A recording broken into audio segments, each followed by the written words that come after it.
This is the Life of Trevor. This is your daily movie news. Now today, we'll be doing something a little bit different. It's the first half of 2025 is completely over, so I'm going to do my top 5 of all the movies that come out this year that I have seen. Let me know in the comments below what your top 5 are, and if you like this video, do me a favor and like and subscribe.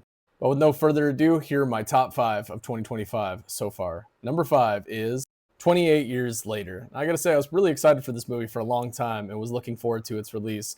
And I am eager to watch the sequel that's going to be followed up in January. But this movie did leave me a little underwhelmed. There were some interesting creative choices that they chose, and a big old shalong that everybody remembers from this movie if you watched it. But it was okay, and it had some really nice, fun, intense scenes. Because in 28 Weeks Later, one of my favorite moments of that whole film is the opening, and it had something similar to that in this. And I just love that kind of thrilling chase. And now for number 4 on my list, I got to go with Thunderbolts. Thunderbolts was a good time at the theater, and I got to say that was the first time that a Marvel movie was actually enjoyable for me for, I can't even remember. Now, it's still a Marvel movie for me, and I got to be honest, is like Marvel movies in general are at best okay. But I got to say this is an enjoyable time at the theaters, and I like the whole experience.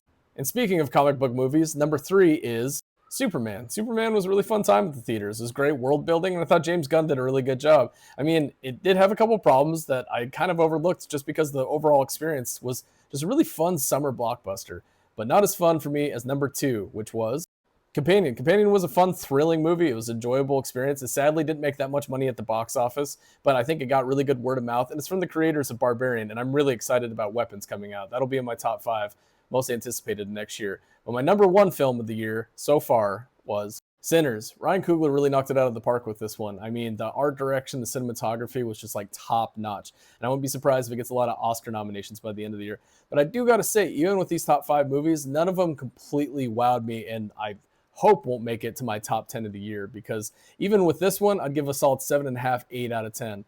But overall, these are my choices. So what do you think? What were your top 5 choices of 2025 so far? Let me know in the comments below.